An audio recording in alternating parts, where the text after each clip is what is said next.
we don't really know where the world is gonna go.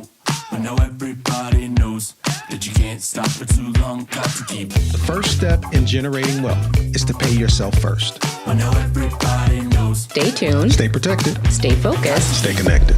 There's a lot of different types of HELOC products that are now on the market, some of them geared towards velocity banking, and that's really good news. This is probably the largest asset you will ever have in your life. Right. Here's some direction and some instruction on how to leverage this vehicle so that you can help yourself, help your family, accomplish your goals. We're not educated that way. We use this strategy to pay off our home in 4 years. Validation of your retirement account says what you thought was a retirement account is no longer one. When I tell you, you're going to be shocked to learn.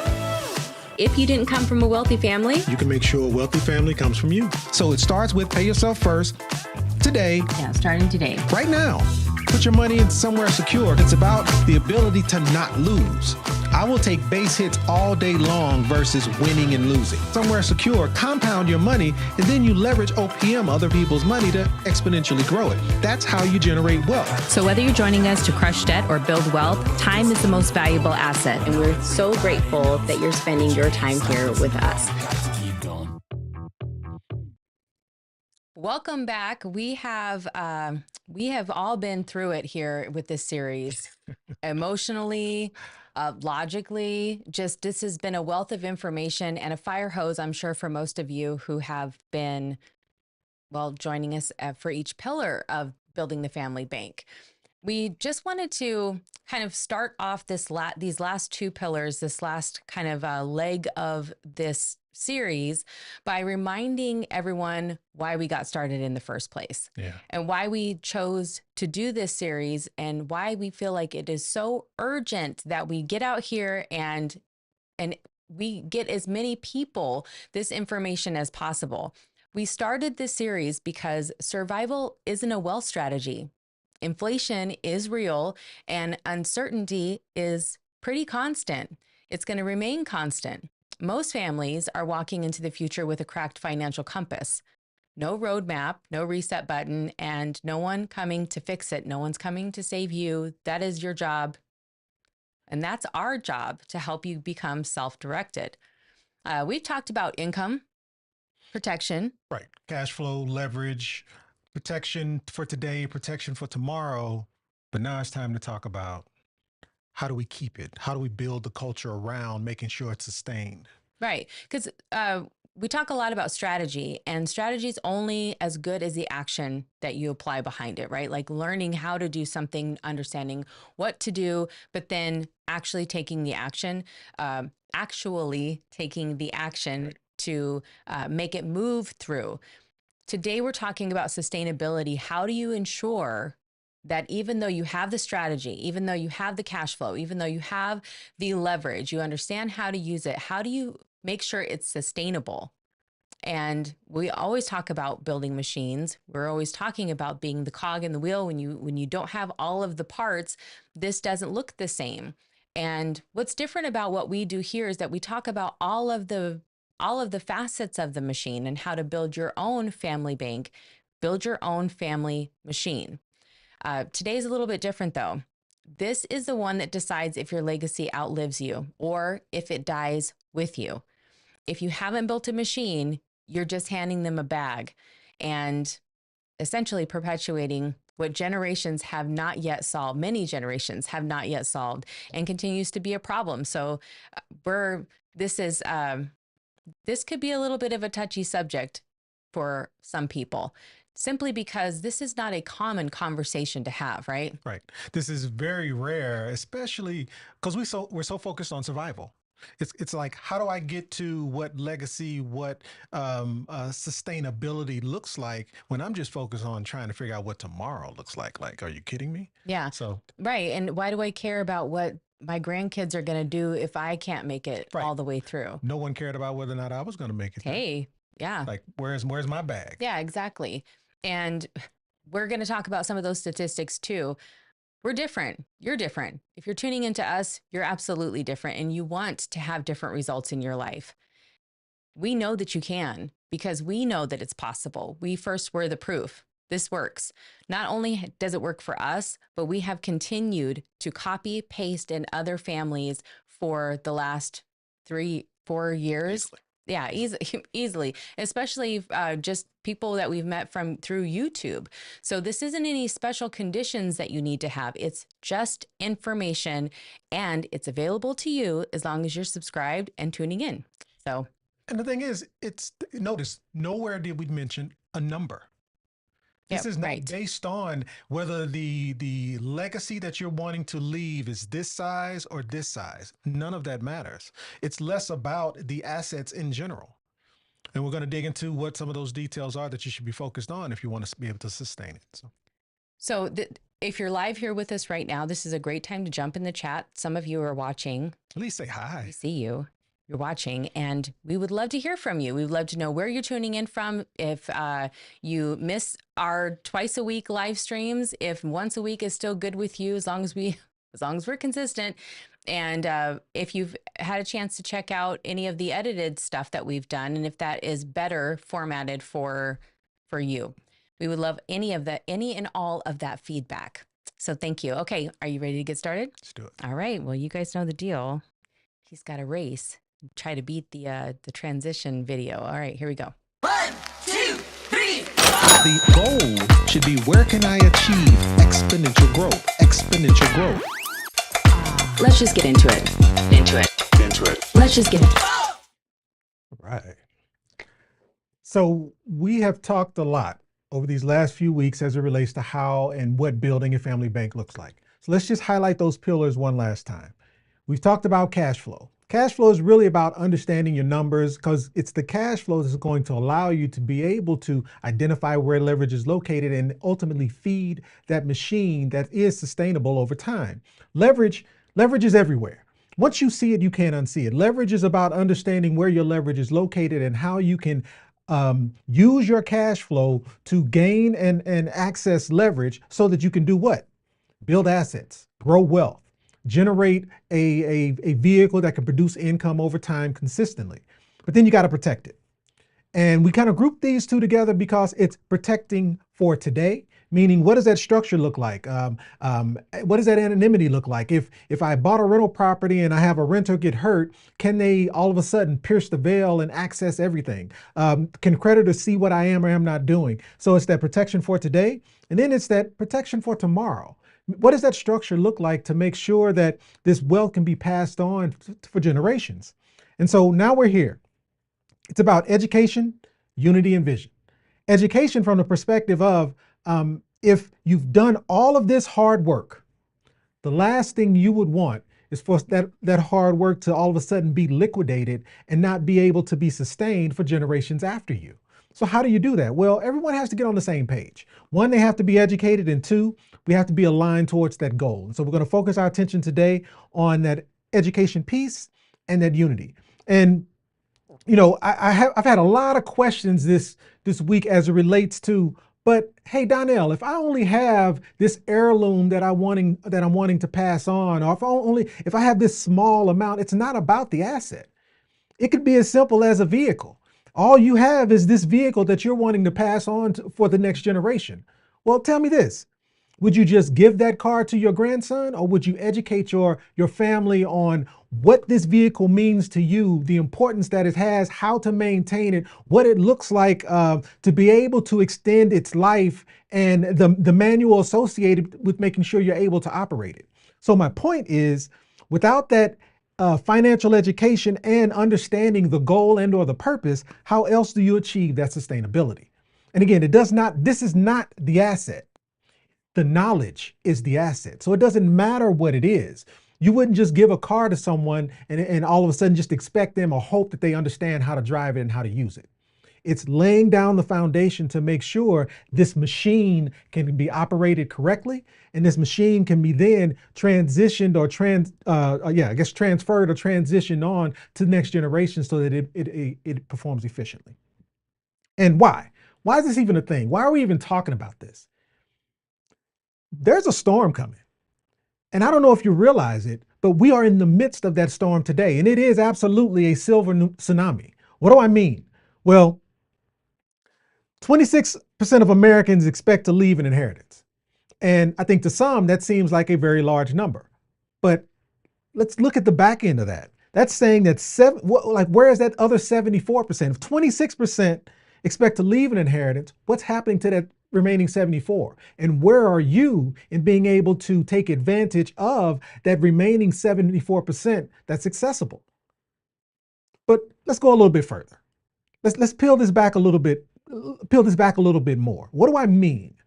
Well, I want to reintroduce a concept that we've talked about in the past, and it's understanding, what does $1 trillion look like? So if we're in the midst of a silver tsunami, like, what does that even mean? What does $1 trillion look like? Right, because everyone's saying that will be the largest wealth transfer in history, and we know that it's more than $1 trillion, right? How much is it? Exactly. So what does that look like? Well, this would be $1 billion in $100 bills. We're talking about a series of about 10 pallets with an excess left over, about 6 feet high.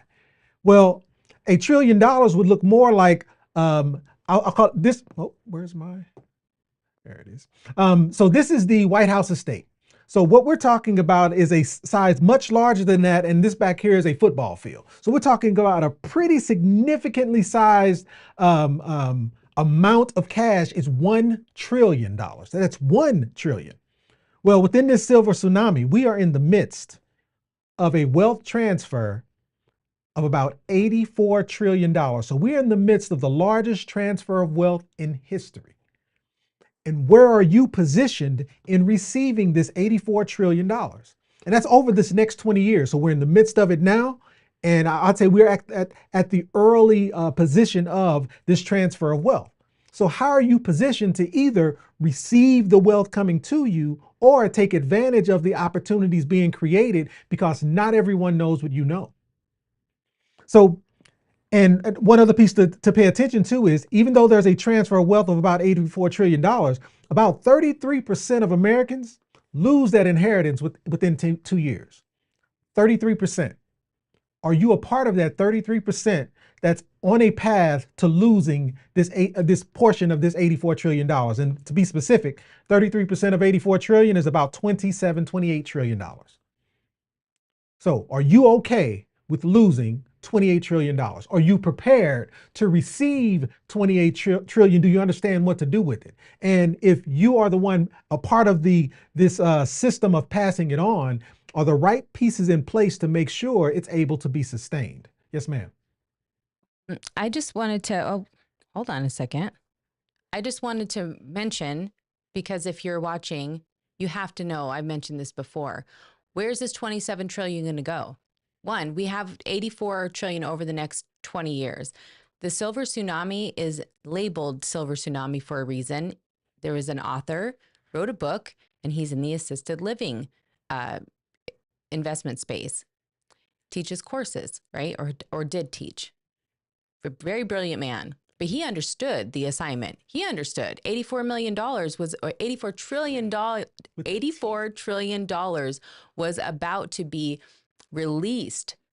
And what happens when this is released, but the people who own $84 trillion are in assisted living facilities? Are you aware of what happens to their estate if their heirs are not educated on how to help them? Blink, blink. It is highly profitable for these types of businesses, and they are absolutely in the position to be on the receiving end of this. This is why you have to know this stuff, because it's not just losing $27 trillion. It's not losing 33%. It is not being in the position to receive it, maintain it, and sustain it. That's it. Yeah. And that's what we're talking about. So here we go. Back to you. So again, what do we do? Like, what are the actions that you take to make sure you're not a part of that 33% that loses? Well, we have to focus our attention on those things that we can control. And one of the largest pieces is education. And this is beyond the Dave Ramsey baby steps or debt-free thought process. It's education around what wealth building looks like and what are the actions that are required to make sure that wealth is sustained. Because inheritance without skill can only lead to depletion of that wealth, can only lead to liquidation. If you don't understand what to do with this handful or this bag or this asset, your only option is to liquidate and spend. So if you don't understand what steps are required, then you're leaving things to chance. And so again, financial education must go far beyond just simply understanding how money works.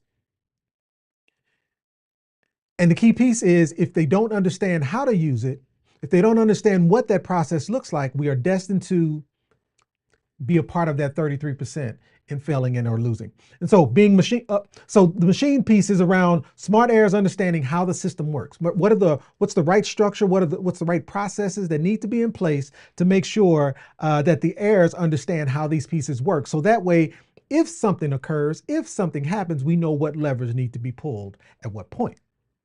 So again, regardless of what the asset is, if you're just giving, make sure I'm lying, right? If we're just giving the car to our heirs, what we're doing is we're creating a hazardous situation without knowledge. Again, if you're given a car, you haven't learned how to drive, you don't have your license, what are you supposed to do? What are the actions you're supposed to take? It becomes a one-time gift that ultimately just depreciates over time, and you end up being placed in a position to where liquidating is the only option. And if there's no system to understand how to properly maintain, again, you're placing yourself in a position to, or you're being forced to do the only thing you can, which is liquidate it, pass it on, versus understanding how the asset works, understanding what it takes to maintain, sustain. You're putting yourself in a position to where now you understand how the asset functions and what's needed to make sure that the asset lasts for generations, lasts far beyond even you. And so that in this case, the asset is not, in this case, the vehicle. The asset is your knowledge, your understanding, your ability to use this asset effectively so that you can generate, so that you can be able to pass it on for generations to come. And so in that built-in knowledge is what that vehicle is for the longevity. And let's see where I'm at. And so what are the pillars? What are that short list of pillars as it relates to generating that financial education? Well, we kind of broke it out into tiers. There's the basic education tier where it's really about fundamental financial literacy. And what I mean by that is, it could be as simple as budgeting, understanding velocity banking, understanding your numbers, where cash flow is or isn't. I think in some cases it could also be as simple as teaching the young ones how to handle a credit card, what it looks like to be able to use a credit card effectively so that you're building points. So again, it's the basics of understanding how money works. And then the next tier of that is understanding how those assets function. So it's bringing them into the meetings where we're identifying and breaking down what the current investment portfolio looks like, being a part of the discussions when we're talking about acquiring real estate for different periods, or understanding we're not just buying life insurance to be buying life insurance, helping them understand the difference between what life insurance and true death insurance is. We're not talking about death insurance. We're talking about a vehicle that can be leveraged and used over time to generate and build wealth. And being a part of those business, I'll call it business ownership discussions, or what it takes to be able to provide the proper criteria to be able to access those assets. And then lastly, it's the next level of strategic leverage, understanding where leverage is located and how to use it. So it's those tax efficient strategies. We're not just spending money to be spending it. The goal is to put our money in a position where it can make its own, and that money makes its own money. So it's that culmination of compound interest, because the objective is to spend the money that my money makes. Because how do rich spend money? They spend leverage dollars. They spend borrowed dollars, because spending borrowed dollars are not taxed. So understanding what those tax efficient strategies and even entities are, being a part of the estate planning discussion, understanding what your role is today. Maybe today I'm just here to learn. But at some point, my role is going to transition from the person that's trying to understand how this process works, what all of these inputs are. That at some point, this will be mine to run as well. I will be responsible for this Buick GNX to be able to sustain and pass on for the next generation. So it's understanding what that tier looks like and going from basic to asset operations to what that strategic leverage looks like. And there are some pretty basic tools that we want to talk through as well, like implementing a family bank orientation program, which sounds a little bit strange, but it's just a structured onboarding process. But what does that ultimately mean? What do I mean by that? What I'm saying is today, you may be taking those family trips and treating them as an opportunity to bond, as an opportunity to come together and reset for the year. We're headed into summer. A lot of you are planning these family trips today. What if that standard, that traditional summer trip that you go on with your family becomes more of a family wealth retreat with a specific focus? Yeah, we're going to have fun. Yeah, we're going to come together and hit the reset button, but we're also going to spend some time understanding where we are today, what the objectives are, and are we aligned in being able to get there, and identifying where the I'll call it the knowledge gaps are, and meeting people where they are. It's a customized education curriculum where, maybe you have kids who are all around the same age, but from a financial literacy perspective, they're all in different places. So it's understanding where each are and building that curriculum and having that discussion and kind of drilling into what those opportunities are based off where each individual is located. And transitioning to it being just an annual discussion to maybe introducing more of a quarterly approach to breaking down what this family bank looks like and what the goal is. So that way it stays top of mind to the individuals involved. So it creates an incentive for them to want to continue this process as well. And then that's not enough. Like, what are those, what's that rule book for success? Or what are those milestones and replenishments? What is that, the rewards process to make sure that this continues? And I think we pulled out the badge opportunity, but it's almost as simple as, or not as simple as, it's almost a process like creating a tiered structure or a badge structure for the individuals in your boat, in your family bank, in your circle of trust to identify where they are intellectually as it relates to financial education and what the steps are that need to be taken. So creating financial achievement milestones. It could be those who have a degree and what that degree might be in, or what they're going to school for, and building that around, allowing them to have a position in this family bank structure based off what that degree might be. A matching fund system. You identify this opportunity that you want to go after, and there's a process that is in place to incentivize you for doing so. And I think when we were building this, what dawned on me was my oldest has now started his own leveraged IUL.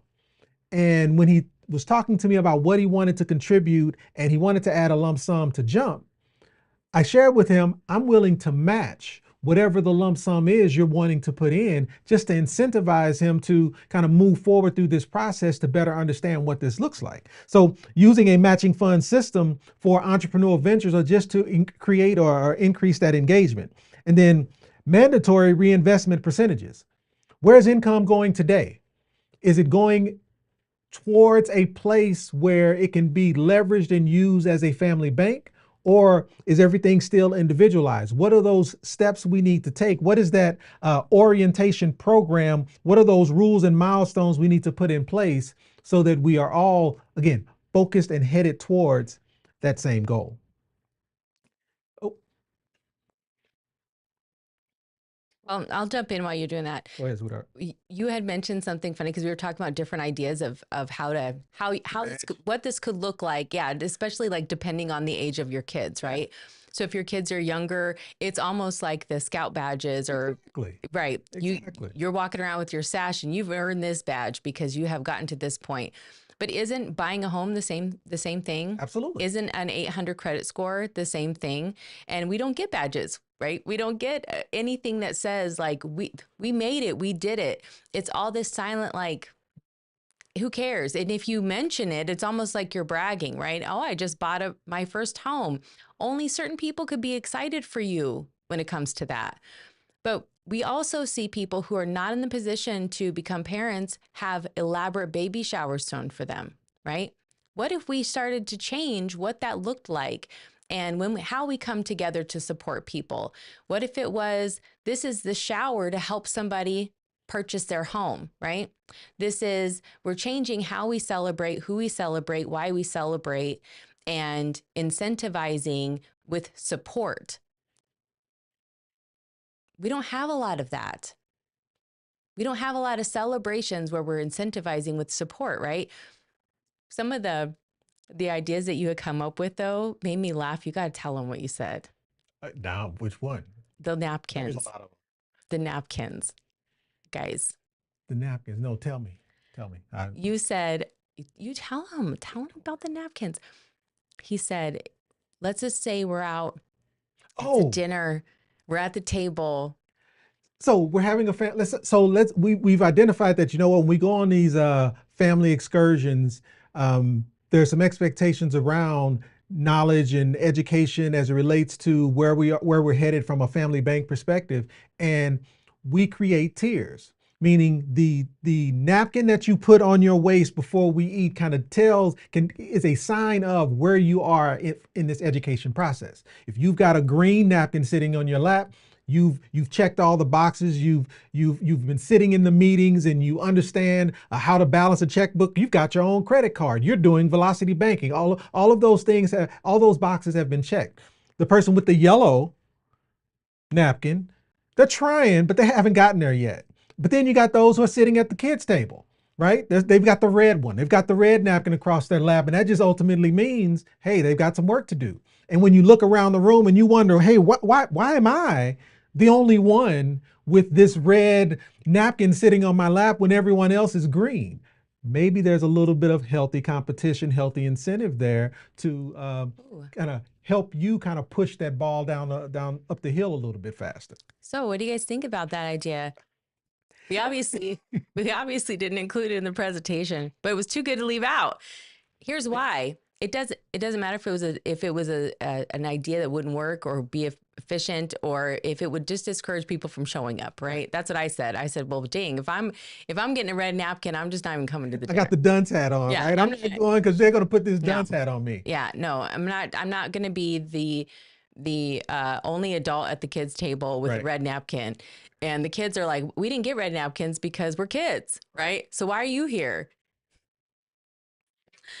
Any idea is a better idea than not doing anything at all. That's the part. What's the goal here? Right. The goal is sustainability. That's right. The goal is making sure that, God forbid, if this machine, like if me being at the center of the machine, if God forbid I was ever removed from this machine, can it sustain itself without me? That's right. And so even if you start this conversation and you have silly ideas, just silly enough that it gets somebody even just pushing back going, that is the silliest idea, badges.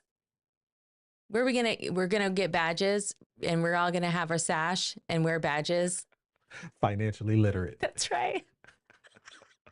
Got my velocity banking badge last summer. Velocity banking badge. Let's go. But the point is that it could be silly. It could be on purpose silly, right? Right. It doesn't matter. The point is that you're starting these conversations to start conversating and start communicating about this topic. Have we gone over the statistic of how many families talk about it? Okay. All right. I won't ruin it. All right. Back to you. No problem. And so my ultimate point is knowledge alone is not enough. The family needs alignment. And what does that alignment look like? Well, the question is, are we headed towards the same goal? And that goal varies, but we have to, one, identify it, and that goal also evolves. This may be our North Star today. This may be the objective today. But as jobs change, people get older, grandchildren are born, as situations evolve, maybe our path evolves. But the key is we're all in the same boat together. So knowledge alone is not enough. The family needs alignment on purpose, on what those processes are, and the protection to be able to sustain that performance and growth over time. So what we wanted to dig into next is, what does that look like? And so we're going to jump into a few of those statistics that you were kind of referencing. One, you can't buy a vault with people that you don't financially trust. And this is a weird kind of a stat to me. 87% of high net worth families believe in harmony. Believe harmony is a key pillar in making sure that you're able to sustain wealth. But wait a minute, 80% of high net worth families. How many high net worth, what are the percentage of high net worth families are there? We're talking what, 2 to 3%? So 2 to 3% of Americans believe that financial family harmony is a key pillar to building and keeping generational wealth. That's awesome. But what about the remaining 97%? And I think that was kind of one of the pieces that you were mentioning. As it relates to the remaining 97%, only 15% of all parents discuss inheritance plans with their children. Why? What's at the root of that? What's at the root of, or what do you think is at the root of why we don't have, these discussions aren't already a part of our standard operating procedure? What's preventing us from being able to pass on this information, regardless of how large or how small this information might be? What is that fear? What is that rooted in? And I think there's a large piece of conditioning here that prevents us from having these discussions. Often families avoid these conversations about trust, alignment, operations, and structure entirely. Why? And are you a part of this 15%, or are you a part of the remaining 85% that are not having these discussions? What's at the root of that? And I've talked with a lot of people about these pillars over these last few weeks, and the conversation usually starts with this: but I only have X. And to me, it's less about the only have. It's more about, what's the goal? Is the goal sustainability? Is the goal to be able to pass on these assets? So regardless of how small it started, the goal is to make sure that the generations to come have access to the to better opportunities. And if that's the goal, then it doesn't matter how small or how large the inheritance is. It's making sure that it's placed in a position to where, if God forbid something happens, we know what to do. So I think it's about closing that gap. And so the alignment challenge is, most families fail not because they didn't build wealth. So it's not about the asset. It's about not being aligned and understanding how to preserve it. It's not being aligned and understanding how to sustain it. What are the steps we need to take to make sure it lasts far beyond where we are right now? And so what does that framework look like? You had a question? Yeah, actually, Cindy just said something, and I think it belongs right here. So hold on one second. Okay, she said, if you don't like your kid and you're not giving them anything in the will, then they might put you in a home. True. If you're talking about it and you say, and that's what, I mean, this right here is what prevents generational wealth from being. This is a part of that 84 trillion. Right. Yeah, well, some of it is anyway. But even if you were to, right, if they were the trustee, they now need to make decisions for you, and they now get to make decisions about what does or doesn't happening, and you don't have a properly designed trust to make decisions for yourself that they just have to then execute, right? You are in a tough situation. But this is the fear for a lot of people. Best time to plant a tree. And the thing is, yeah, before it gets to that point, what can we do now? What can we do today to shift what that looks like? How do we engage? How do we bring it in, hands in the center, to understand where it is we're going? Hands in the center. God, I love that. I love a good hands in the center. It's more about understanding what happens when you don't talk about it. Right. A lot of people think that they're protecting You don't have to say how much is in the estate, right? You don't have to say the exact amount. I'm a product of that. Yeah. I'm from a generation of children are meant to be seen and not heard. This is a grown folk conversation. You need to head like I am a Right. part of that generation. So breaking the cycle around, you know what? It would we would be in a much different place had we brought that 5, 6, 7, and 8-year-old into the room and had some of these discussions early on as to what the financial picture of the household looked like and what are the objectives we're trying to hit. Yeah. Things would look different because by the time they hit the 14, 15, hey dad, I need a car. Hey, prom is coming up. There would be a bit more, I'll call it understanding around, hey, I need to first assess what this financial picture looks like before I come in here making these plans on, hey, I'm not going to college. I'm going to fly off to Indonesia. And, so it's understanding what, bringing them into those discussions earlier so they can build that foundation to be able to launch from. The other part is that the majority of heirs who learn upon your passing, that's what you wanted to happen with all of your stuff, and you wouldn't talk to them about it beforehand, completely erodes trust. Right. Now they're mad because you couldn't even trust them to have these conversations, and they couldn't prepare with you while you were here. And you thought this was just a better way, the more peaceful way of doing it. It was more comfortable for you, and you get to make the decision. A lot of people say you get to make the decision. Do you understand the decision that you've made if you don't talk to them about it, right? This is where I do firmly believe that this is less about what's done is done, and it's more about how can we start to change the conversation, even if people were headed in different directions. How will we ever know that we can get back on the same path if we don't try, and if we don't understand what it is that is coming, right? What the current landscape and what we can do about it, because we do have options. And the thing is, correct me if I'm wrong, but I think we meant to play that video earlier, but we have to remember why we're here. The initial video that we played around this topic was related to what the cost of a home was in Philly in the 80s compared to that same home in the same area today. It was the 300% change in costs. Right. Well, if that's from the 80s, mid 80s to now, you think that same time frame from now to 2040 or 2035 or whatever that time frame might be, you think it's going to get easier? You think that deficit is going to get smaller? Right. So we're in a position where while we're focused on survival, we need to be realistic around it cannot be an every man for itself. What does that process need to look like to be able to build that family bank? And that includes that child that you might not like. What are those conversations that need to be had now to help them understand that, hey, this is your opportunity to be able to right this ship. Otherwise, you will be left out of the boat. Yeah.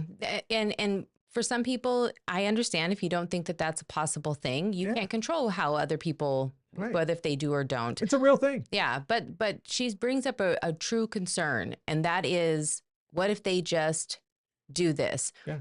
The truth is, if you're relying on them for your care, then that's one thing, right? If you have time to do something different to make sure that you have access to the care and lifestyle that you desire, that's a completely other conversation. But what you leave, making sure that the machine can continue to run, and that if you have benefits or you have assets that you're not going to dry them up, right? You're not going to exhaust them while you're here, and you have a circle of friends. Maybe you have no kids. Maybe you're single, and there is a circle of you who decided, you know what? People get the option to not be married or have kids, and we believe in that, and we're going to support that. It could be a circle of friends like that, circle of trust. That's the part. We're talking about the pillars associated with the family bank, but when we say family, again, we are redefining what we mean by family. When we say family, we're talking that circle of trust. Yeah. So what do you do to get everybody on board? Or if you haven't had these conversations, right? I think that's kind of where we're heading. And I wish I would have played that video. We should play it before we end the stream for sure. Yeah, no problem. Okay. So what happens if you are trying to now have those conversations, how do you start them in the first place? Right. And so again, education is not enough. It's not enough just to say, hey, I told you. It's not enough just to say, here's the framework. It's what does that alignment look like? And here's an alignment challenge for you. Because again, most families do not fail because they didn't build the wealth. The failure comes because they're not aligned in how to sustain and or secure its growth for generations to come. So you don't necessarily need everyone to agree, but there needs to be some alignment on where we're headed and how we're going to get there. What is that North Star? Will it make the boat go faster, right? And so what does that framework look like when we're trying to bring in or build that unity or that alignment towards that goal? Well, there's a few pillars. It's vision. Oh, let me get rid of that, use that. There's vision. The unity, which is the process, sustainability and protection, but specifically, what does that mean? So from a vision perspective, it's kind of understanding the why behind the family wealth. So it's creating a legacy fund for education that allows for future generations to build and create and generate that knowledge that's required. So it's understanding what does that structure need to look like. In addition, and as it relates to unity, it's those family meetings that we had kind of discussed, whether it be quarterly or annually or whatever that cadence needs to be to start, just to get some consistency around this being a topic of discussion that we need to kind of work through. We have some time, but we don't have a lot of time, right? And so, and it's also making sure that the people involved are engaged in that decision process. I think what I won't say, I was about to say we, but I won't say we. I think my challenge is to talk to and with, well, talk with the individuals, my children specifically, talk with my children versus talking to or talking at my children. And so it's kind of making sure that I'm engaging them in the discussion to understand, to freely or comfortably or safely ask questions that maybe they should know the answer to, but don't. And let's break down and peel back the layers as to why and how they can get to a place where they better understand what the objective is, what's the goal, and what's the purpose. And then that's a sustainability piece.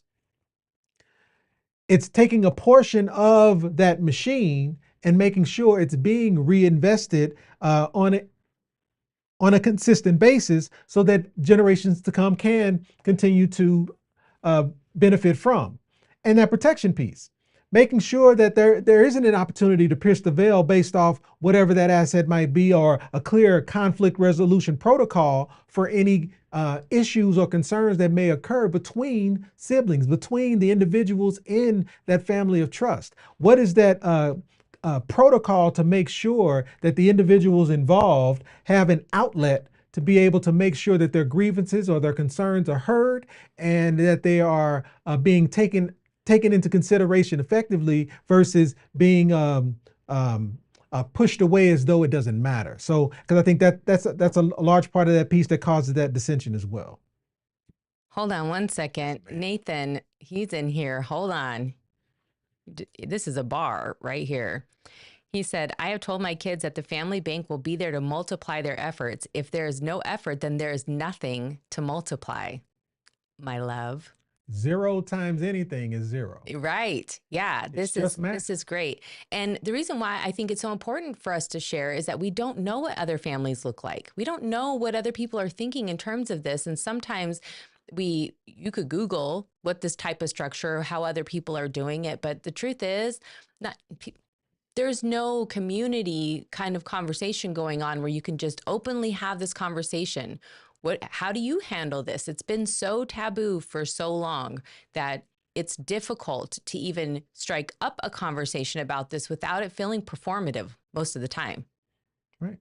Yeah. 100%. Yeah. And to your point around, if you think you're talking with them, right? You think you're trying to engage them in a conversation only to learn that you're talking at them. Right. And they feel that you're talking at them. In this ear and out the other. They're just waiting on me to be done, right? Yeah. But really, all of that, what that means is that they're just used to being talked at, right? Right. It was our conditioning. That's It was it. doing what we thought was That's the it. right thing to do. So, And it goes back to that best time to plant a tree. It, right. it should have happened at age 5, 4, whatever Right. that, and them being involved in those discussions. But I came from a culture of, again, kids are meant to be seen and not heard, right? Right. Well, and then what you're doing now is setting some frameworks so that these conversations become easier with their kids. Right. And if you're not going to do it, who's going to do it? Where does it start? Right. Who's going to do it? There's nothing coming in the mail. There's no publishers clearinghouse for guides on how to do this, right? No one's coming to your house to win a sweepstakes to hand you all the handbooks on how to do this. We have to learn. So it's not enough to be hearing something like this and go, well, they can figure that out for themselves. They're just not going to. Just like you didn't, right? Just like the majority of us took us a long time. And imagine if we had these tools earlier. Okay, I'm out. So, and the goal around the vision and unity framework is to understand what is required for that alignment. And so the real question is, will your legacy survive without you? Like, is it sustainable? And so what ultimately happens if there is an alignment? Well, there's financial infighting created, there's asset disputes, there's trust breakdown, there's wealth dissolution, meaning, well, then fine, we're just gonna sell mom's house. Matter of fact, I ran across this summer. There was a fourplex in the Central West End area of St. Louis, a great, great, great property that I felt like there was a huge opportunity for us to take advantage of. But the person selling it just wanted to get rid of it because she got tired of fighting with her sister. This is a property that had been in their family since the time that subdivision was created. It was absolutely a legacy piece. But just so that her and her sister could stop fighting, they just decided to sell it. So what are those actions that could be taken to avoid this misalignment? And so from a financial infighting perspective, from the financial infighting perspective, it's establishing clear decision-making protocols. What is that when there's an issue related to whatever the asset might be or whatever the process might be as it relates to wealth building, establishing clear decision-making protocols that require a consensus with the board or the group of individuals who are there to make those discussions. For asset disputes, it's creating transparent ownership structure with detailed documentation. So again, it goes back to making sure that the detail is there to identify what that process looks like so that things are adequately reviewed versus because I said so or because I don't think it's a great idea. It's allowing a consensus amongst the family to be able to break down what that looks like. And then what about when there's trust breakdown? Meaning I've got this sibling of mine who I can't trust with $1 because of what that past relationship looked like. Well, maybe it's implementing consistent or regular family meetings focused on the values and open communication. So it's doing what's required to be able to bridge that gap. And then lastly, wealth dissolution, meaning the only option is to liquidate. Well, before we do that, it's developing a family constitution with clear rules and preservation, growth, and sustainable withdrawal rates. Meaning, and I thought this was interesting, who has heard of a family constitution? What does a family constitution look like? So what is it? What is that structure that is required that we have agreed upon? Again, we're talking that circle of trust. It does not have to be you, your kids, your grandkids, and your great grandkids. It could be those circle of individuals that you've identified that, hey, we have a goal, we have a common goal that we're trying to reach. And what is that constitution between us to be able to allow us to sustain and make sure that the wealth that we're generating continues to live on beyond us. So it's understanding what are those core values, the guiding principles for the decisions being made within this structure, the roles and responsibilities, who does what. If I'm the grantor or a co-trustee, what is my role in this process to make sure this system, this process continues to function? And the decision-making process. what is that tier? What are those tiered steps to make sure we are collectively involved in making the right decisions? And when I say a constitution, I am talking a formal document that we all sign, a formal document that that actually is a part of the trust process that identifies and shows that we are aligned in where it is we're headed. Again, we may not agree, but we are at least aligned in the goal, and the goal is sustainability and making sure that generations beyond us, but beyond whatever the situation there may be between you and I, it lives beyond that. So it's a formal document that codifies how the family operates financially, ensuring everyone understands the rules of engagement and the expectations around it.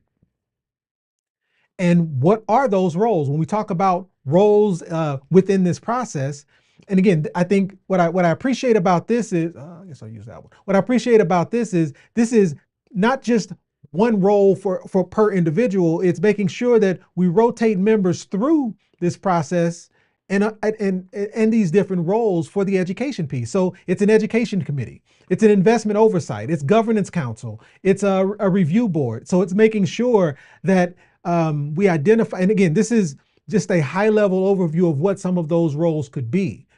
I don't think this is an exhaustive list. I'm sure there are some roles that maybe we haven't identified, but it's creating some of that structure and making sure that structure is in place to make sure that any decision that's made, it's a consensus and there's oversight to make sure that at least everyone has a say, that at least everyone understands what their role is to be able to make the adequate decision. What I appreciate about everything that we were doing and researching, what could this look like? How does this look like for other families? Mm-hmm. That the one thing we did not see that was consistent, but I really loved it when I did see it, was that it is mandatory that every generation contribute to the family constitution, meaning that it's not just dictated to them that this is what the family constitution is, knowing that they get a say. It's not just that they get to have a say, it's that it is, they have to have a say. They get to be represented for sure. So they don't feel like they have to earn their voice. They get to have a voice regardless. And I really do appreciate that. I think that changes things a little bit when they don't feel like there's a performative aspect to it, that they don't have to earn their value in the family, that they are valuable because they're already they were already written into this structure, right? And for me, it creates buy-in and ownership. Yeah, for sure. This is not some document that you created for me and I just need to sign. There's a piece of me in this document that I own, that I am responsible for, that I thought needed to be there, and we made it as such. Yeah, I can't imagine if our kids would have had this type of agency when they were younger, right? And not feeling so much like they were afraid to speak up, right, just simply because adults were elders and that's how they were taught. And so many generations around them and so many people around them held those same values. So regardless of if they didn't agree to something or if they might see an opportunity to change for good, they were very hesitant at one point in time to speak up because they felt like that just was not, those weren't the vibes. Right. But the idea that they would have a voice regardless and that no one could shut them down. They got to, every 5 years, they got to have a voice as long as they were, able to speak, and they got to contribute in that way and participate. And I really appreciated that. So I wanted to share that.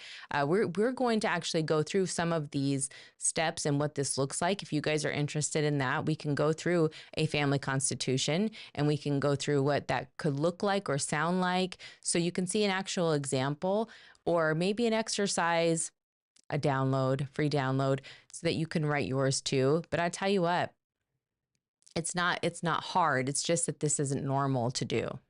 And I don't think there's any wrong answers, because it's a document that to me is designed to evolve. But we have to first create the framework. And again, as we evolve, as responsibilities evolve, then there's adjustments, there's amendments that would need to be made to that Constitution to make sure it includes those things. Yeah, and getting everybody on board. The why, right? Why do we need to do this? No, I don't know any other families who have a family constitution, Dad. Like, why are you so weird, right? My friends don't have a family constitution. Quit talking about it in front of my friends. I can hear it now. Yeah. We're making t-shirts, kids. Family Constitution. That's right. Our family constitution. Self-directed. That's right. Hashtag Stidham Constitution. All right. And so, again, to your point, it's identifying what those roles look like, but why? It's to create and or build that family constitution. Well, the family constitution is a part of the let's see if I get this right. Statement of wealth transfer intent. That's right. Statement of wealth transfer intent. So that statement of intent is really about building the structure around why we're even doing this. Again, what's the goal? And a lot of times the goal might start with your story. You as the grantor of the trust, or you as the center of what this machine looks like. Why is this so important? You know, what is it? What are your beliefs as it relates to money and how that's evolved? What are your beliefs as it relates to wealth and how that's evolved? What is it you're trying to achieve here in identifying what this structure needs to look like, what this intent needs to look like, and why you're so hell bent on making sure that it lives far beyond you? Why is that? And literally writing that out in a statement of intent so that as we structure what that family constitution looks like, this piece is front and center as to the why this is so important. And I think it goes back to imagine having these discussions very early on to help those in your family circle of trust, helping them understand why this is so important. I think that's huge because it cuts down on what some of that infighting might look like in the future. If, you know what, Donnell made it very clear early on that this is the goal, this is the expectation. So regardless of whether I like you or not as my sibling, or regardless of whether I fully like you or not as one of the individuals within this circle of trust, we've got a job to do. And that job is not about us. It's not about you and I. It's about what sustainability for generations to come looks like. Because again, what's the goal?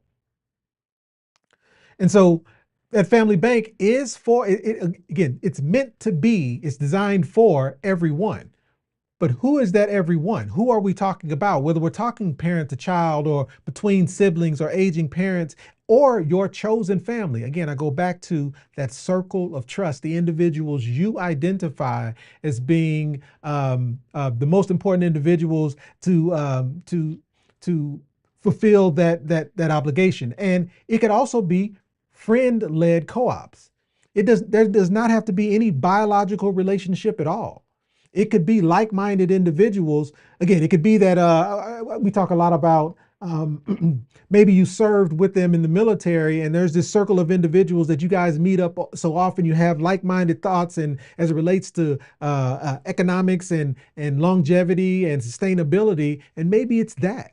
Maybe it's your fraternity brothers. Maybe it's, again, the circle of individuals who have no biological relationship at all, but it's identifying what are those units required to be able to assist and build wealth. So that family bank, that circle of trust, is for everyone. So the main question is, who is it? Who's in your boat?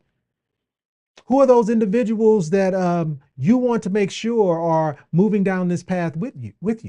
And you get to decide who that is. And again, it may start out small. Maybe it's just you and your spouse. Maybe it's just you and your best friend. But as you kind of peel back these layers, how does this continue to evolve and grow? And why? Why is this so important? It goes back to that $84 trillion. 70% of wealthy families lose that wealth by the second generation. 70%. And 90% of wealthy families lose that wealth by the third generation. This is a problem. And if we don't identify what that structure needs to be, what those what that educational structure or what that alignment needs to be for the culture of this circle of trust, if we don't identify what that is, this is where we're headed. All of that hard work, all of those assets you put in place, we're headed to loss, full loss by the third generation. 31% of us only have a will. What did we learn about a will last week? A will is not sufficient. A will land you in probate. Won't it though? Yep. There it is. All right. And 11% of Americans have a trust. So there's a huge deficit here. What we're walking you through isn't what we think you should do. It's the path that we're headed down, and it's the only path to be able to stop from majority of that wealth being lost. So moral of the story is, what happens, because the question I want to make sure we answer though is, what happens, or not necessarily what happens, can your trust, I guess I didn't realize I wasn't centered. What happens if you're removed from this process? Can your legacy plan, can your plan survive without you? What is the impact on your machine if you are removed from the center of that machine? And so the question is, what happens if your life insurance-based product is that tool that you're using at the center of your machine to make sure it continues to run for generations? Well, what happens if you're no longer here? Are you just passing on a death benefit, or is there structure in place to make sure that death benefit feeds additional assets and tools to be able to create that sustainability? Or are you just handing off a bag? Or are you just handing off a one-size-fits-all lump sum of cash and expecting your circle of trust to then fend for themselves? Yeah, that is not what this series is about. Right. It's about making sure that it kind of can function well beyond that. So again, if your plan cannot operate without you, are you truly passing on a machine is the question that we want to answer. And so how do you test it? How do you know? What are those actions you can take to determine whether or not your machine can withstand you not being there? Well, is the reinvestment of the inputs of that machine automatic? Meaning, are the right pieces of the puzzle in place to where if, God forbid, something happened to you specifically, what are those other levers that are being pulled? A system must continue to grow without manual intervention. Automatic reinvestment protocols to ensure that wealth compounds. What is that process? And again, is it spelled out specifically within that irrevocable or revocable trust or dynasty trust or whatever the tool is that's being used to lay out what those efforts are? And how are the rules enforced? Is it conditioned based off you being there? Or are the conditions updated, again, based off different tiers or different levers that are pulled or switches that are turned on based off whatever the occurrence might be? And is the machine self-sustaining? Well, if the machine is not self-sustaining, is it truly a machine? And again, these are things that we need to answer to understand what are the actions we need to take today to make sure that happens. And again, a very simple one is, maybe you did the right thing in making sure you've got that life insurance-based product so that, God forbid, if something happens to you. But now finish the sentence. If something happens to you, how is that death benefit put into play? What actions are now taken with that death benefit to make sure that it is truly feeding a machine? And one of the things that we're going to share with the group later is that sustainability checklist. Meaning, what is a quick review as to what are the things you currently have in place today and what are the actions that you need to take to be able to right that ship? So for instance, from a sustainability perspective, is your trust entity-based? Is it just a will? Like, what does that look like? And it's a simple yes or no question. If it's yes, or if it's no, what are the actions required to be able to build in more structure and more, I think structure is the right word, build in more structure to make sure that the veil can't be pierced. Do you have an established reinvestment plan? God forbid if something happens, what's the next step? How does it keep compounding? Exactly. How does your money continue to make money? What is that process? If these are assets, if these are rental properties, and you've been the one making sure that the rent continues to get paid and the properties stay full, what happens if you're removed from that process? Is there an agency that steps in? Are you expecting the kids to take over? What is that process to make sure that sustainability is there? Have your successors been trained? If, as of today, it requires your full input, your full action, what are you doing to bring along the generations after you to make sure that liquidity is not even an option? Like, they understand what the expectations are. Is there conflict resolution protocol?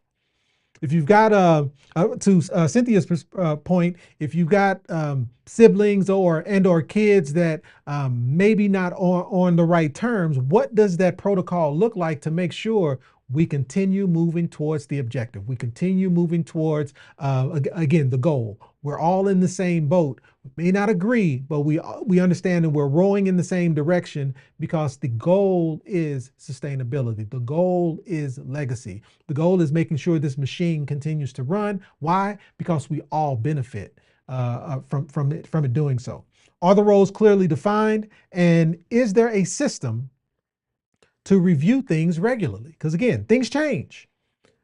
We don't know where inflation will or won't be. Maybe the distribution percentage might look one way today, but it may need to be double that in the future. So that means the possibility of liquidating an asset based off just taking distribution from it might be high. So making sure that we're reviewing the system regularly to make sure that whatever updates need to happen can happen. This is a very short list of what that sustainability checklist look like. Sweetheart, I think it's about 30 questions, if I'm not mistaken. Yeah. I printed it out here. We're going to go through it. I'm going to make sure you guys have it available to you. It is all the sections. It's long, but this will ensure, right here, this will ensure you have the best chance of understanding how and why, where the holes might be in making sure that your estate is sustainable. And some of these questions, you're going to go, why would that be important? Why would that be important? And some of those questions may not be questions that we can answer for you, but we are bringing people on so that you can ask those questions and that they can officially answer them for you. This was a wake-up call for us as well, because the biggest thing I wanted to know was what happens. Let's say we're traveling somewhere and something happens to us. Now what? We are sleeping at night or making a lot of assumptions that everything will be taken care of, that if it's a certain amount of money, they'll be fine. They'll be fine. But if you don't, to your point, finish the sentence, right? What you're saying, if you don't do the long math, do it all the way through, then you're not seeing where the risks really are. And that's the scary part for me. So just walking through it, it wasn't a comfortable conversation. Right. It goes back to, are we talking about a machine or are we talking about a lump sum? Because Right. a lump sum is not a machine. Right. Unless that lump sum is being placed in a position to make more, to grow more, to continue a legacy, what you're doing is you're putting your family at risk to be a part of that 70 and that 90%. Yeah. And once they realize that that's essentially what you did, when you know better, you do better. But when you are this aware to understand what this structure looks like and what these risks, where these risks are, it feels different to know that somebody understood this.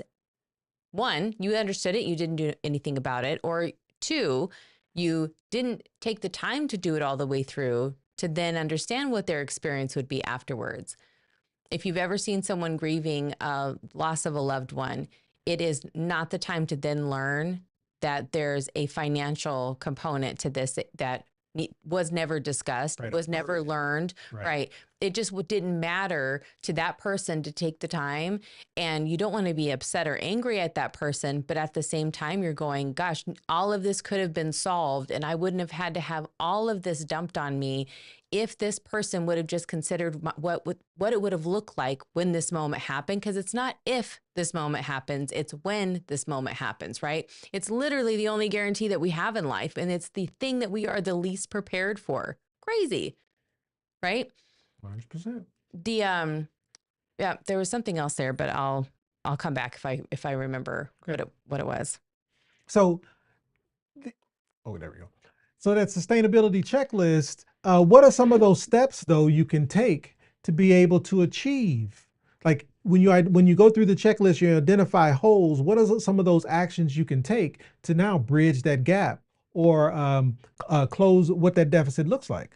Well, it's installing a replenishment loop, meaning maybe there isn't a system today that, again, if life insurance is the center of what that machine looks like, and God forbid something happens to the individual who's at the center of that, then once that lump sum is distributed, what is that automatic system that dollar amount is then released into to continue to produce income for generations? Is it an annuity? Is a portion of it an annuity, and a portion of it cash, and a portion of it moves into bonds or indices or whatever the case may be? But it's understanding what is that replenishment loop to be able to create a sustainability. It's the required education before access. Before there is a distribution of $1, we need to make sure we have accomplished and received all of the badges. Like, what is the napkin on your lap? Is it red? Is it yellow? Or is it green? It's making sure that again we've identified what the financial literacy requirements are, and we've checked the right boxes before a dollar is distributed. We got all the hands in the center.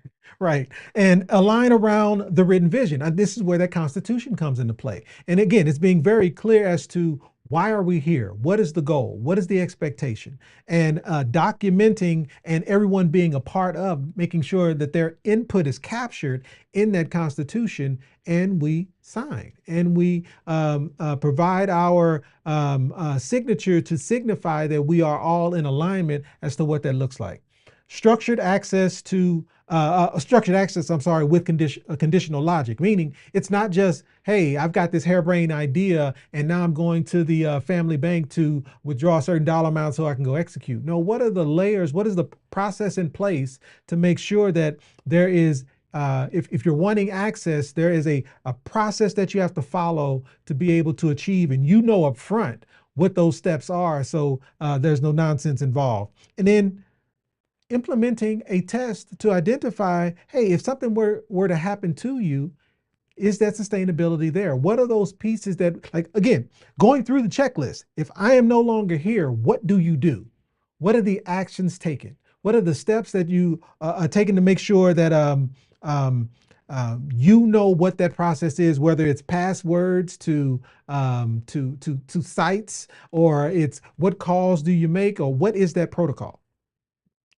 And so payday versus a protocol mindset. Again, we talk a lot about life insurance on this channel. And the thought process is life insurance is a huge piece to help create sustainable income for today, as well as that death benefit that produces the sustainable income for tomorrow.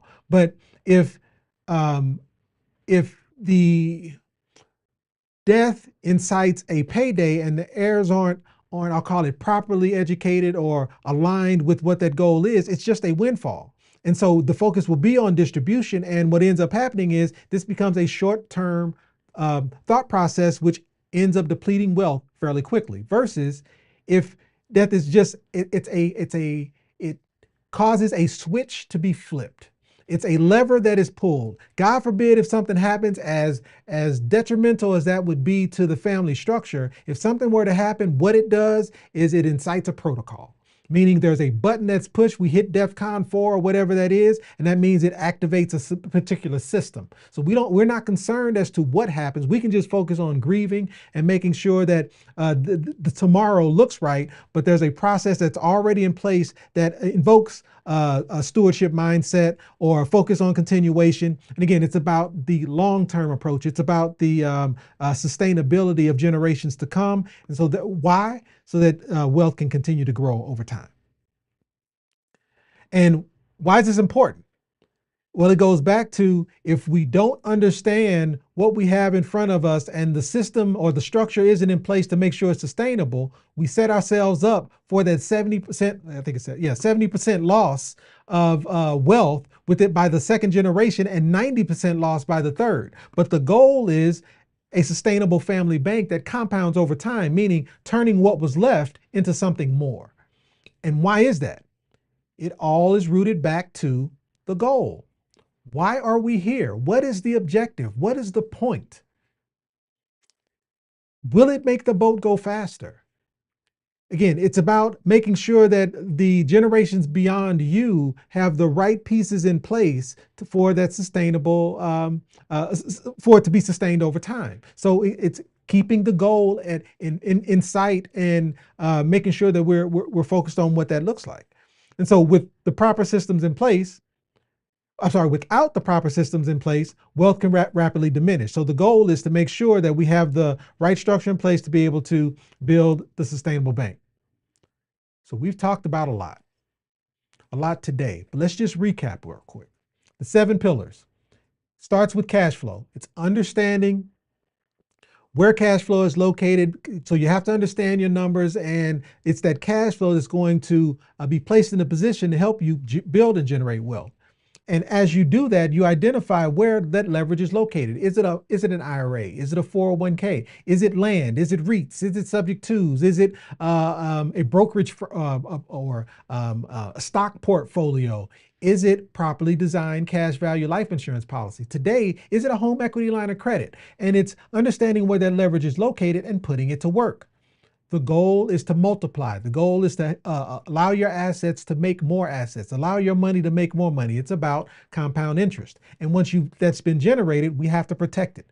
We have to protect it from those who, those creditors who may be coming after us, or those who are trying to pierce the veil based off whatever the reason might be. So it's safeguarding your wealth from risk, lawsuits, and unexpected life events. And then it's protection for tomorrow.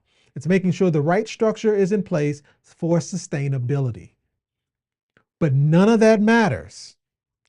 None of that means a thing if those you are passing this information on to are not properly educated, do not understand the reasons why, don't have the learning and skill development for the entire family's financial intelligence, and understanding the goal, understanding the culture in which what we're trying to create here and why we're trying to create it, and what that foundation is, because an aligned family purpose with shared values and long-term wealth is what allows that sustainability to happen over time.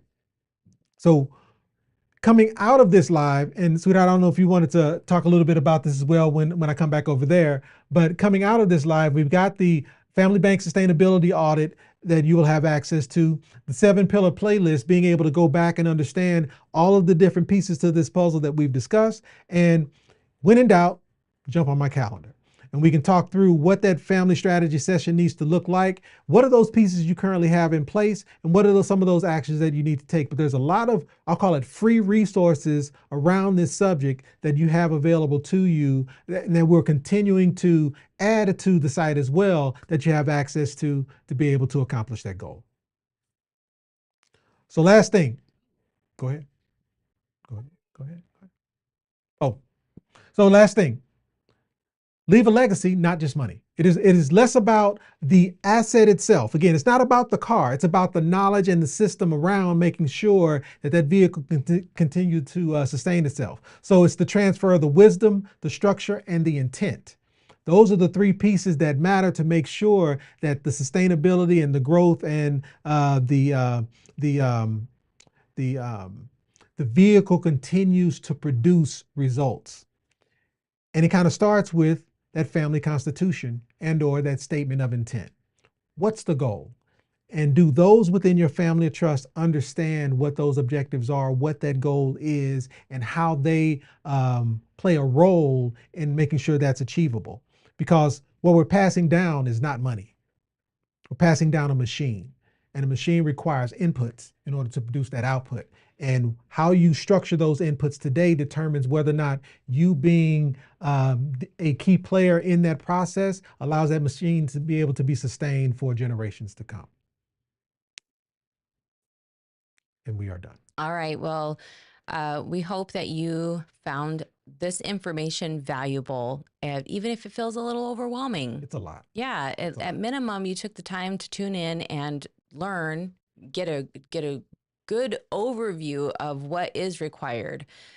We had to first start with just getting in the same boat, on the same page, however you want to say it. That was not easy to do. We have we've talked about this and what our journey was, quite a few times. We can do it again, I guess, because there's new people. They've maybe not heard it, can't find it. But getting on board was a difficult thing for us to do because we just came from two completely different mindsets. Once we did, though, that's really when things started to take off. Now we realize that because we didn't raise our kids with this mindset, right? With this level of awareness, all of this personal development, all of these things that we have had to, these obstacles we've overcome, still working on a lot of them. We didn't raise them. Now we have to go undo to redo. Right. Just because we have a sense of urgency, that doesn't mean they woke up with that same sense of urgency. So how do we meet them where they are? Right. And lay this out in front of them and give them or create the incentive as to why this is important. Yeah.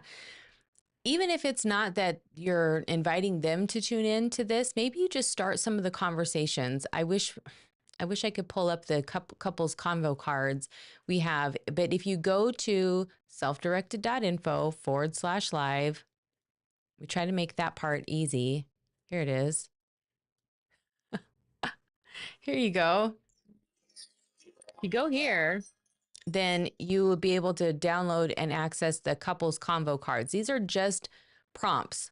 They're just, you can print them out. You can use them kind of like cards, and you just can ask each other questions about where do you see our finances? Where's your mindset in regards to finances? Sometimes you learn, wow, how did we never ask each other these questions? But this is so telling as to why we argue about this, or why your steering is off, right? We got to keep talking about an alignment, realignment. Why does your steering keep going in this direction? Well, this is why, because it's a belief for you that this is what we're supposed to be doing. So of course, naturally, you're going to be pulling in that direction. But if you can talk through those things, maybe then what you can realize is both of your plans sucked. Sorry. Maybe both of your plans were just not good, and you needed to make a new plan and start orchestrating that together. That is often the case. And a lot of times people will call you, right, Donnell? They'll call you and they'll be like, you need to tell her, or you need to tell him all the things. Tell my wife. Yeah, get him on board. Yeah, get him or her on board. And sometimes you're the one going, actually, they're right. You're the one who's looking at this in a different way. And I totally understand why they would be resistant to jumping in the boat with you. And those are good conversations. Those are good problems to have, because necessary conversations to have. Right. Because now you understand the problem. You can move through it if you're both committed, and the goal is to move through it. Right. That's the part. Who's going to raise their hand and say, no, I don't care about generational wealth. I don't think there's many people out there that's going to go, my goal isn't to be able to live a lifestyle or create my WTF moment. I think that in general, but it's how do you get there? And what are some of those conditioned things that we have within us that are really preventing us? Like, I don't think I'm worth it.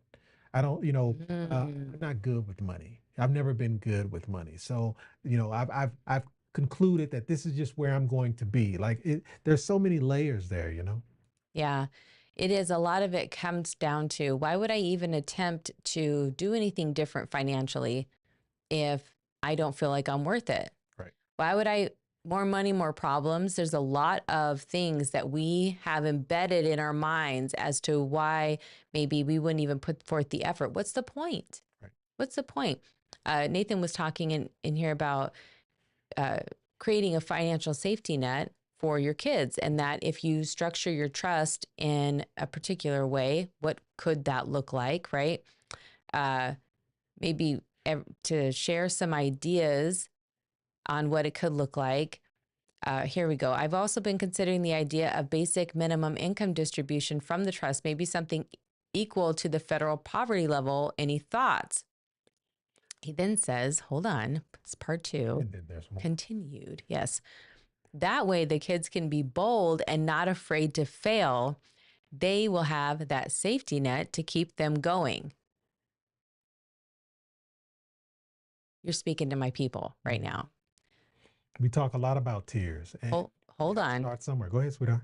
To which I said, or they will use the safety net as a hammock. Becomes a crutch. Right. And Javier was in here too saying the same thing. It is, we think we're doing one thing, right? And they thought the whole point was this net was here because you built us a hammock. Like we're living your dream. Right. We're resting on that hammock. Thank you. Hanging out on that hammock. Isn't that what you wanted for us? And it was truly an assumed thing. You assumed that they were going to leap and launch because they have the safety net that would catch them if they failed. And in their minds, they're living the dream. You wanted them to be this comfortable. So you built them a hammock. WTF. I mean, sincerely, you put the internet, you bought the games, you bought all of the things, right? They live in the world where convenience is like the top priority. Top priority. They have no idea dial up and having to share the internet with your phone, right? They have no idea of those types of things. They have everything at their fingertips. Google, we didn't have that. We had Encyclopedia Britannica volumes somewhere. Not at my house, but somebody's house, right? They had them. It was effort. And so we see all of this convenience like, holy cow, could you imagine where you would be if we had all those conveniences? Like, we're going to give our kids all of those things and watch them soar. And they snore. Because in their minds, right, literally, in their minds, they're living your dream. You couldn't be this comfortable. You didn't have the option or the privilege to be this comfortable. So good on you, mom and dad, for giving me this life. Like, are you kidding me? Look at your hard work at work. Yeah, exactly. And you should be grateful because look, you made it. Look at you, you made it. You got problems your parents never had. Yeah. And these are real conversations in these very trying times. We are also having conversations about estate planning, building trust, proper protection, sustainability of those assets that you're trying, because you can see it. You know what's coming, right? You understand the landscape. They don't. And it's because they were afforded that ignorance. They were afforded the advantage and privilege of being raised without understanding the problems, right? It's just a different generation. And so we just have to, what we've learned is we have to do a better job. And I think it's the urgency piece, because while they don't see the reason why, what we know is coming, it goes back to why we're even doing this stream. It's, if in the 80s it looked like this and today it's 300% worse, what is it going to be when it is their responsibility? What is it going to look like? It's not going, so we don't build that foundation today. And again, we have to meet everybody where they are, because they're there for whatever the reason is. Either we caused it or it's whatever the situation might be, whatever the circumstances are. When is the best time to plant that tree? When is the next best time? Right. And so we have to meet people where they are to be able to bridge that gap, because we know what's coming. Yeah. Well, I wanted to play the boat video and spin for the boat, but unfortunately can't get it up. So that's That's a We'll problem. be here next week, and you can absolutely do it then. Yeah, but you know, I was trying to see if he was still in the chat because I know he hasn't. I know he's put in to win, but Who? Low Dog. Yes. So I had a conversation with Low Dog, and yes, Okay, Low Dog. we owe him a boat. No, well, we do, but also he hasn't collected his boat. So here's the deal. I just want to play the boat video so you understand when we say who's in the boat with you. What does this even mean? And why do we use this as like almost like it's a part of our family constitution, right? It's true. This concept of who's in our boat, who has to get out, like get out the boat because we have a place to go and we can't say we never got there because this one person we couldn't kick them out the boat. Like it's negotiable, your seat on the boat. Yeah. Imagine where we would be if we would have normalized that a long time ago. Oh, okay. He said he went to the website and put the info in. Okay, perfect. Okay, good. And here's All the right. cool part. I got his information regardless. Yeah. All right. Well, we'll get you your boat. Got you, man. Yeah, for sure. Okay. So what we can do is we can either spin. You guys just can't see who wins. We can do that. We can try. I'm going to play the boat video anyway. You're going to come back here and then we're going to wrap this up. Okay. Perfect. All right. In 1998, a British rowing team dreaming of the Olympic gold found themselves ranked 7th. Their focus had always been on the competition day, but they realized the keys to reaching their highest potential were hiding in the decisions that they'd make over those next 2 years. Faced with two obvious choices, continue their current path and expect the same result, or give up, they discovered a third transformative option. They united under one guiding question: will it make the boat go faster? Every decision, every action was weighed against this mantra. If the answer was yes, they could or would have to do it. If the answer was no, it was forbidden, non-negotiable. Prior to the competition, this team was doubted and ridiculed, but no one knew what they had been doing. And once they hit the water, they were nearly unrecognizable, achieved their pinnacle, and won the gold. So we ask you, What is your goal? What are you willing to do to achieve it? will your story feel unrecognizable, even to you? Are you willing to light your beacon and stay focused, stay committed? Is your story non-negotiable, or are you waiting to find out how you ranked? Your financial future is not a game. You are only competing with yourself and those in the boat with you, your family and the many generations to come. Will this make the boat go faster? A sounding alarm, a beacon of clarity amidst turbulent life decisions. It's not just about speed, but direction, purpose, and an unwavering commitment. Every choice, every sacrifice aimed at the goal. The first agreement this team made was to become fully self-directed, making their health their wealth, adopting a new perspective on their time and freedom, and the decisions they could fully control to reach their goal. Will we make your boat go faster?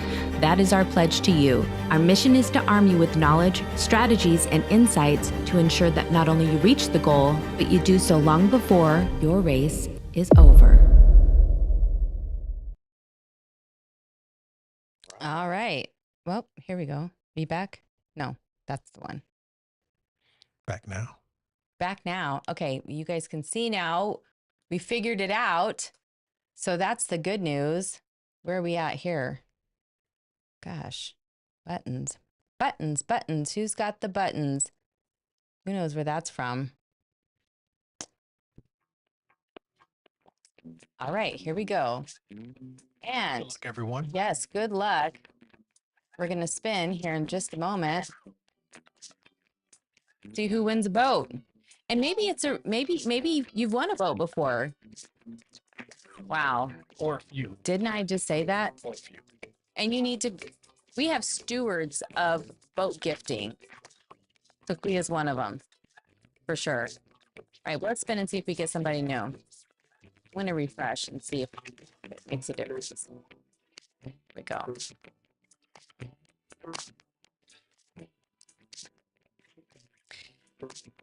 Hey! Take it too. All right, one more time.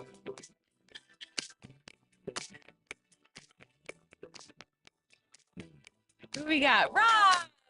Right on. Well, I'm sure Rob's got somebody he could give another boat to. I think he has gotten one, but we've got a whole family over there making sure everybody gets their boats. Well, you got to tune in to win. So that's how this works. If you tune in and we get this figured out, I'm sure people are like, well, they haven't been doing it. Right. Our bad. We've had enough with the technical issues that we were just lucky to get through a stream without having to deal with any. And this was one of them. But look at us, flawless today, right? Yeah, so good. Okay, all right. So here we go.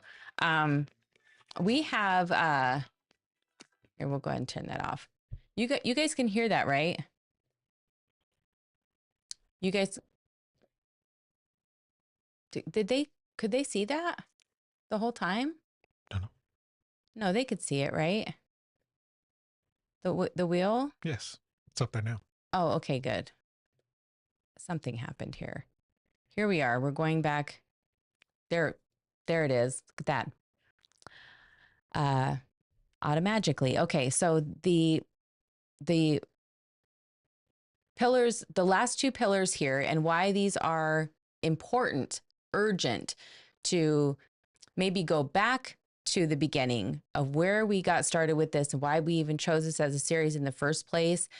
I think for some people, this is like exciting, like, oh, I finally have all the steps, right? I finally understand what it is that we need to do. I've felt anxiety around what to do. I have been trying to have these conversations, but I don't even have the words to have the conversations on what's missing or what we need to know and what we're not doing. I just know there's not a stillness in me knowing that these structures are not in place, and I know that they're important. For some people, this was just like this moment of peace, right? Like, now I know what to do. This is amazing. But for others, it was like, now come all of the tough conversations. Wait. Yeah. Golly. And I understand that completely. If there is a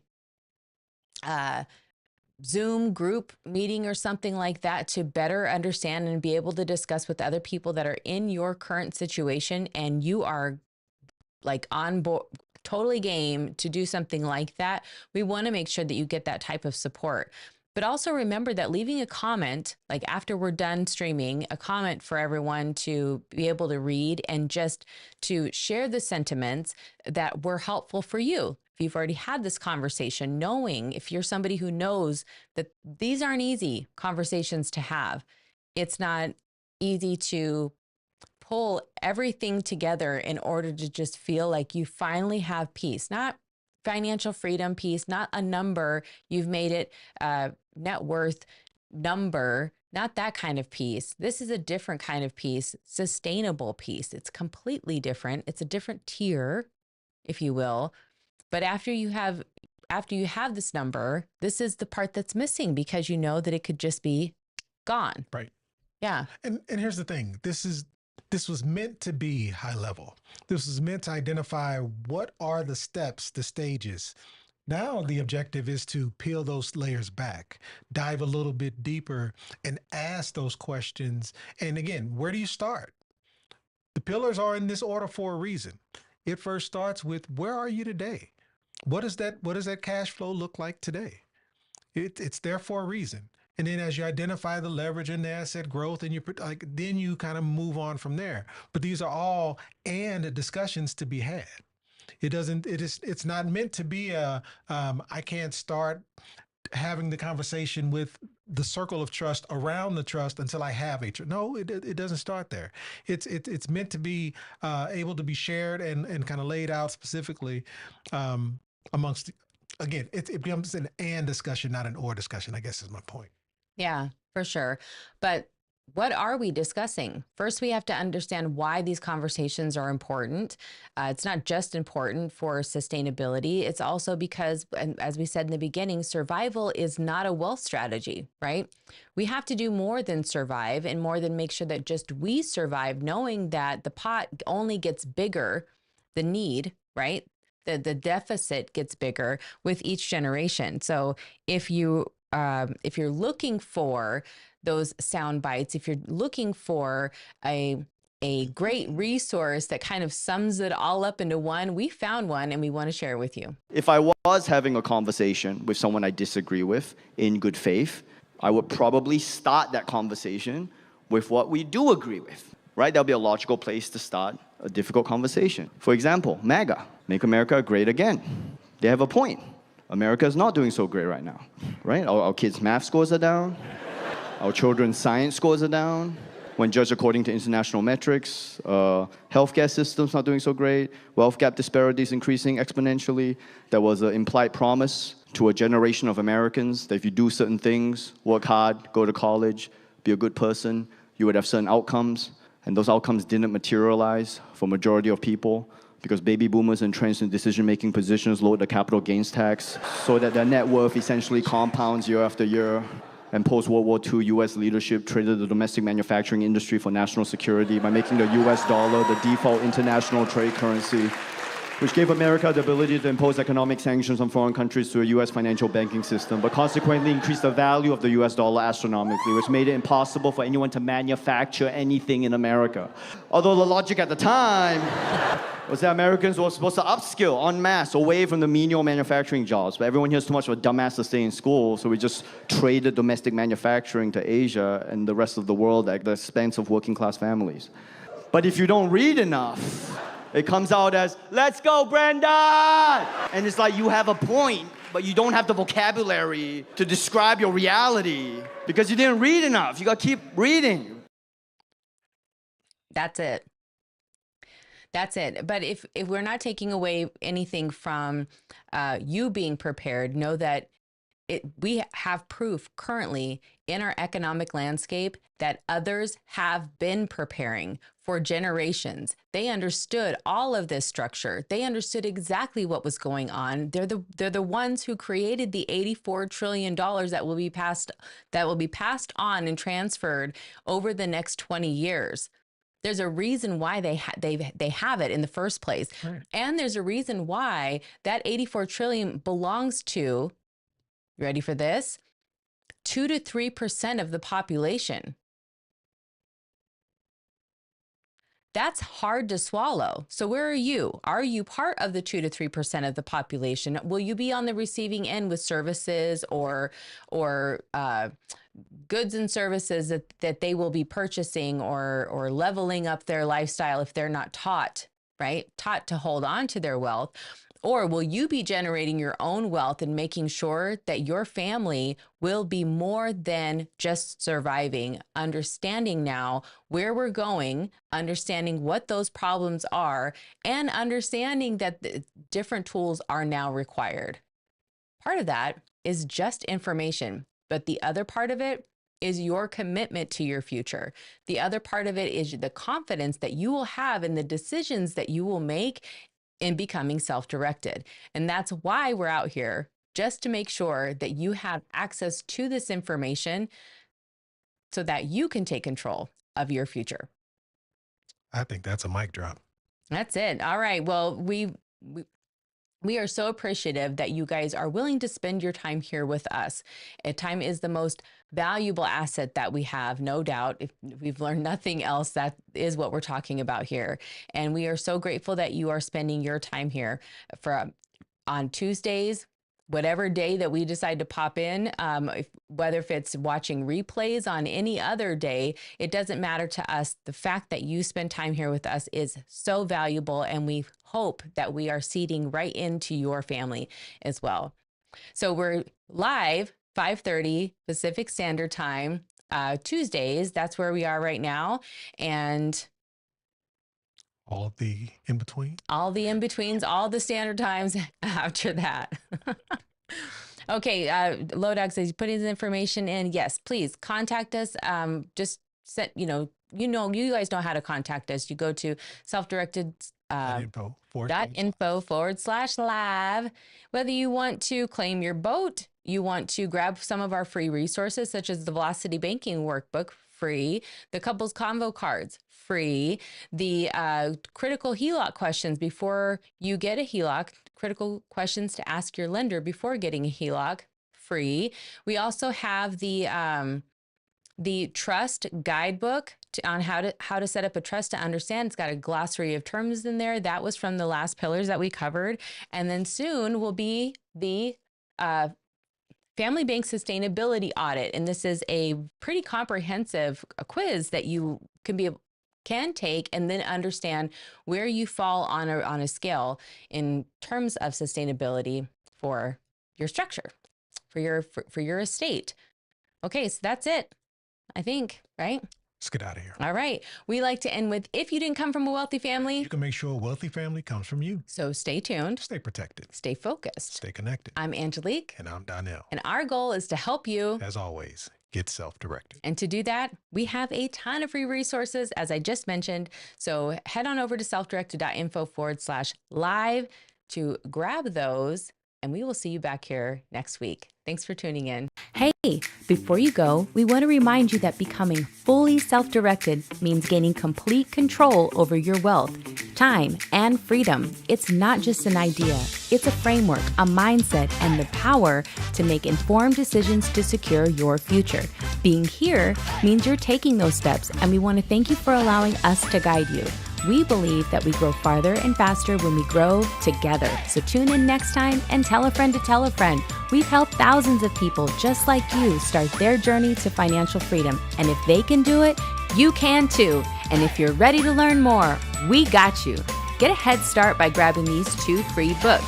But how do they get them, Donnell? Head over to my website where you'll have access to a few things. A ton of free resources, case studies, and over 100 5-star reviews from people just like you. And in 15 minutes, we can explore what's possible for you. So don't wait. Invest in what you want, when you want. But first, let us help you get Get self-directed.